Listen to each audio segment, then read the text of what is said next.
My name is John, also known as Holy Cabana, but a lot of you may remember me as Boom Gang. मैंने मात्र 20 साल की उम्र में ही दुनिया भर में प्रसिद्धि हासिल की, लेकिन दुनिया को पता ही नहीं था कि मैं अंदर से कितना टूटा हुआ था। मेरी परवरिश मेरी माँ और मेरे सौतेले पिता ने किया था, और जब मैं 14 साल का था तब मेरे सौतेले पिता का निर्धन हो गया। इसके बाद हमारा परिवार उथल-पुथल हो गया। मेरी माँ काम करने जाया करती थी, जिससे हमारा परिवार चल सके, और मैं अपनी किशोरावस्था को अपनी इच्छानुसार और अपने दम पर चला रहा था। मैं ऐसा था जैसे कि मैं एक करोड़ का डूल हूँ। मैं एक सोशल मीडिया कंटेंट क्रिएटर से प्रेरित था, जिसे मैंने इंटरनेट पर बहुत सारा पैसा दिखाते हुए देखा था, और मैं भी कुछ ऐसा ही बनना चाहता था। इस तरह मुझे फेमस होना था, और इससे भी ज़्यादा मैं अमीर बनना चाहता था। और अमीर बनने का सबसे तेज़ तरीका जिससे मैं लाखों लोगों तक पहुंच सकता था, वो था इंटरटेनमेंट, जिसे मैंने 20 साल की उम्र में करने का फैसला किया। मेरा बचपन काफ़ी दुखदाई था। मेरे पिता ना होने का मुझे बहुत दुख था। मैं 5 अन्य भाई बहनों के साथ बड़ा हुआ, जिनके पास उनके अपने पिता थे, और एक बच्चे के रूप में उन्हें देखता था और दुख महसूस करता था। सोचता था कि मेरे पिता कहाँ हैं। आप इस लड़के को किसी से भी लड़ते हुए और चिल्लाते हुए देख सकते हैं। आप समझ सकते हैं कि उस लड़के के अंदर कुछ तो चल रहा है। यही वह था। मैं बहुत अधिक चोट, आघात और दर्द से गुजर रहा था, और मुझे नहीं पता था कि इन सब से कैसे डील करना है। पहली बार जब मैंने ड्रग्स लिया तो मेरे अंदर के सारे भावनाएं सुन पड़ गए। इसलिए मैंने इसे जारी रखा, क्योंकि मैं कोई भी दर्द और आघात को महसूस नहीं करना चाहता था।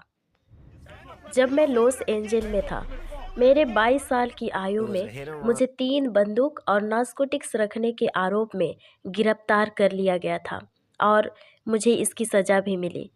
जेल में मैं सोच रहा था कि जब मैं बाहर आऊँगा तो अपना अकाउंट कैसे वापस पा सकता हूँ, और मेरी प्रसिद्धि का क्या होगा।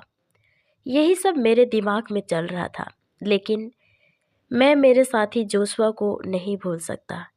इस आदमी ने मुझसे पूछा कि तुम कहाँ से हो? मैंने कहा मैं फ्लोरिडा से हूँ। फिर उसका अगला सवाल था कि क्या तुम यीशु पर विश्वास करते हो? दरअसल मुझे पहले भी सुसमाचार सुनाने की कोशिश की गई थी, लेकिन मैं कभी भी इसे ग्रहण नहीं किया, और इस बार मैंने बस यूं ही कह दिया कि हाँ सर, मैं यीशु पर विश्वास करता हूँ। क्या आप मुझे उसके बारे में और भी ज़्यादा कुछ बताएंगे? फिर उसने मुझे बाइबल से सिखाना शुरू कर दिया। वास्तव में सिखाने से ज़्यादा वो मुझे परमेश्वर के प्रेम को दिखा रहा था, और फिर मेरा हृदय बदलना शुरू हो गया। मैंने अपने जीवन में बहुत सारे गलत काम किए थे। मैंने लोगों को बहुत दुख और दर्द पहुंचाया है, और जब मैं सुसमाचार सुन रहा था कि कैसे यीशु मसीह इस दुनिया में मेरे जैसे लोगों के लिए मरने आया, मैं अपने जीवन को परमेश्वर के प्रेम के चश्मे से देख रहा था। मैं तो क्षमा के योग्य नहीं हूँ, लेकिन यीशु मर गए ताकि मैं इसे पा सकूँ, और वो मुझे क्षमा करने के लिए तैयार है यदि मैं उस पर विश्वास करता हूँ। इसके बाद मैंने यीशु से माफ़ी मांगी और गानों के माध्यम से आराधना करना शुरू कर दिया। फिर मैं अपने बिस्तर पर लेट गया, लेकिन मुझे बस दुख हो रहा था, और मैं रोने लगा। लेकिन अचानक परमेश्वर की उपस्थिति मेरे ऊपर आ गई, और मेरे सारे दुखों को दूर कर दिया और मुझे खुशी से भर दिया। मैं अपने बिस्तर से कूद पड़ा और मैंने अपने दोस्त को जगाया। मैंने कहा, जोश, जाग जाओ। मैं यीशु के लिए गा रहा था, उसकी आराधना कर रहा था, मैं रो रहा था। जोश, मेरे चेहरे पर आंसू देखो।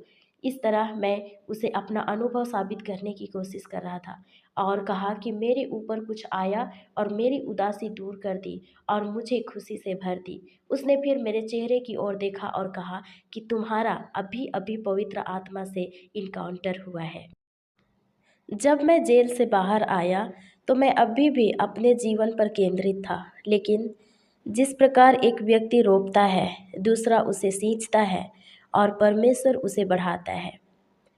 ठीक इसी प्रकार मेरा सींचने वाला मेरा एक अच्छा दोस्त था, जिसके पास मृत्यु के निकट का अनुभव, जिसे मृत घोषित किया गया था और वह वापस जीवन में आया, जिसने मेरे चेहरे को देखा और कहा कि ये रियल है।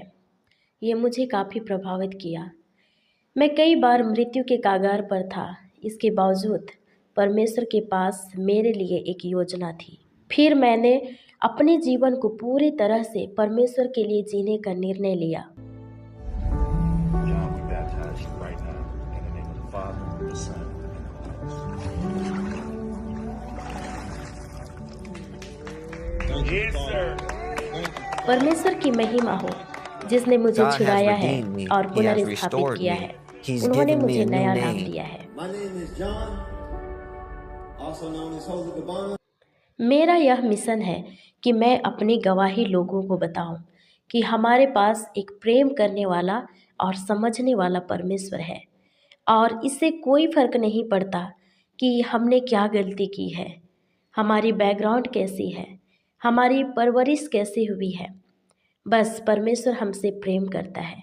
उसके पास हमारे लिए एक योजना है, और उसकी योजना हमारी स्वयं की योजनाओं से बड़ी है।